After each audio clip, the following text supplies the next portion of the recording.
लाइथानाय 17 December सालमारिओ Rajya Sabha अधिवेशन चलित मन्जराव बाधाकतनी स्वराष्ट्र मन्त्री भारतवर्षनि संविधान सृजनाय डॉक्टर बी.आर. आम्बेडकर शाखाव কক সামান্য তৈনাই তপশিলি জাতি সমবায় সমিতি তেলেমুরা বুখাস্তিনি লুয়া জিমুবাই ফাসাল ফেজামু ফুরুকজাকা তেলেমুরা বামপন্থী নিবুখাক্তৈ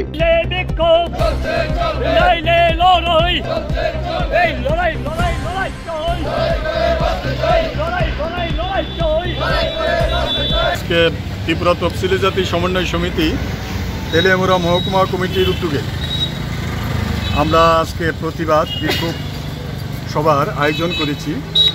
এর উদ্দেশ্য হলো, আপনারা জানেন যে আমাদের লোকসভার অধিবেশন চলছে। গত 17ই ডিসেম্বর রাজ্য সভায় আলোচনাকালে দেশের স্বরাষ্ট্রমন্ত্রী মাননীয় অমিত শাহ আলোচনা চলাকালীন সময়ে একটা জায়গাতে উনি বক্তব্য রাখতে গিয়ে বলেছেন যে আম্বেদকর আম্বেদকর আম্বেদকর, এটা এখন ফ্যাশন হয়ে গেছে। এই আম্বেদকর আম্বেদকর যতবার বলছেন ততবার যদি অন্য কিছু বলতেন তাহলে স্বর্গলাভ হতো। এই বক্তব্য আমরা বলছি আম্বেদকরের প্রতি একটা অবমাননাকর, কুরুচিপূর্ণ এবং আম্বেদকর নিয়ে তাদের যে জেলার্সি এবং তারা যে সহ্য করতে পারে না আম্বেদকরকে, এটা ওনার বক্তব্যে প্রকাশিত হয়েছে, আমরা সেদিন দেখেছি। এর বিরুদ্ধে আমরা প্রতিবাদ জানাচ্ছি।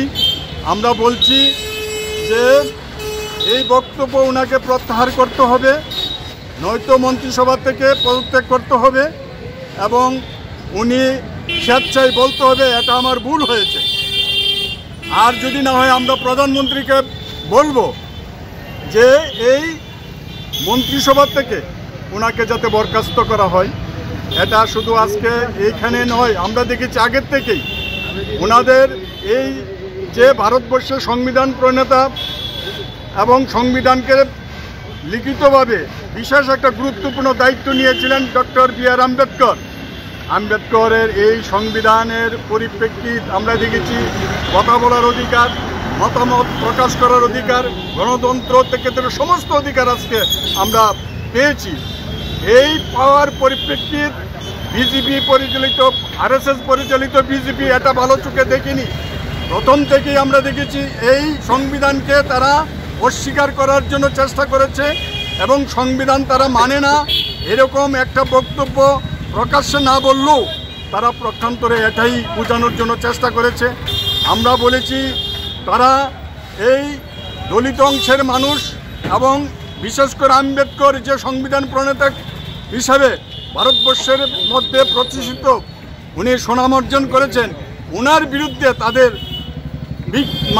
তারা ওনাকে সহ্য করতে পারে না এবং তারা সংবিধান মানে না, এটা আজকে তাদের বক্তব্যে পরিষ্কার হয়েছে। তার জন্য আমরা এর বিরুদ্ধে প্রতিবাদ সম্মিলিত করছি। সারা ভারতবর্ষের মধ্যে প্রতিবাদ হচ্ছে। আমরাও তফসিলি জাতি সমন্বয় সমিতি ত্রিপুরা রাজ্যের মধ্যে আমরা সারা রাজ্যে আজকে আমরা বিক্ষোভ প্রদর্শন আমরা করব। এর অঙ্গ কর্মসূচি হিসেবে আমরা এখানে আজকে এই বিক্ষোভ প্রদর্শন করছি। এখান থেকে আমরা বলবো এই মতবাদ, এই মন্তব্য প্রত্যাহার করা না পর্যন্ত আমাদের আন্দোলন চলবে। আগামী দিনও আন্দোলনের জন্য আপনারা সবাই সাহায্য সহযোগিতা করবেন। আমরা আন্দোলন করে যাব। এই কয়েকটি কথা বলে সবাইকে আবার অভিনন্দন নমস্কার জানিয়ে আমার আলোচনা শেষ করছি এবং আজকের এই বিক্ষোভ সভার কাজও আমরা সমাপ্তি ঘোষণা করছি।